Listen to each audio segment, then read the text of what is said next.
Hi అండి, ఈ వీడియోలో మీకు ఒక శారీ అలాగే బ్లౌజ్ డిజైన్ అయితే చూపిస్తాను చూడండి. ఫస్ట్ అయితే శారీ చూడండి ఫ్రెండ్స్. శారీ అయితే ఇలా నార్మల్ శారీ, ఫ్యాన్సీ శారీ. ఈ ఫ్యాన్సీ శారీ పైన ఇలా గోల్డ్ కలర్ జరీ అయితే బార్డర్ లాగా ఇచ్చేసారండి. చూడండి, ఈ శారీకి బ్లౌజ్ అయితే ఇలా వచ్చిందండి. బ్యాక్ మొత్తం కూడా ఇలా వర్క్ అనేది ఇచ్చారు, థ్రెడ్ వర్క్ ఇచ్చారు. థ్రెడ్ వర్క్ ఇచ్చి మధ్యలో ఇలా స్టోన్స్ లైన్స్ లాగా ఇచ్చారండి. దీన్ని అయితే వాళ్ళు బోట్ నెక్ డిజైన్ చేసుకోవడానికి ఇచ్చారు వర్క్ని. కానీ కస్టమర్ అయితే నాకు బ్యాక్ డీప్ నెక్ అలాగే ఫ్రంట్ కూడా డీప్ నెక్ పెట్టి ఫ్రంట్ ఓపెన్ అలాగే ఫ్రిన్స్ కట్ పెట్టి స్టిచ్ చేయమన్నారు. దీనికి ఓన్లీ బ్యాక్ పార్ట్లోనే వర్క్ అనేది వచ్చిందండి. ఫ్రంట్కి కానీ హ్యాండ్స్కి కానీ ఎలాంటి వర్క్ రాలేదు. అయితే కస్టమరు నాకు ఈ బ్యాక్ పార్ట్కి సెట్ అయ్యేలాగా హ్యాండ్స్కి ఏదైనా వర్క్ చేయమన్నారండి.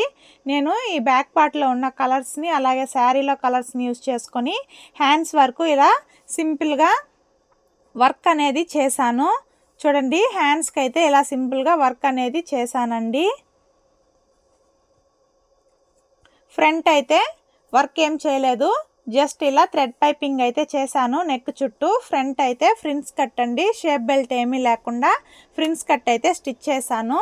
ఫైనల్గా ఈ బ్లౌజ్ మీకు ఎలా అనిపించిందో నాకు కమెంట్ సెక్షన్లో కమెంట్ చేయండి. వీడియో నచ్చినట్లయితే ఛానల్ని సబ్స్క్రైబ్ చేసుకోండి. Okay friends, bye friends.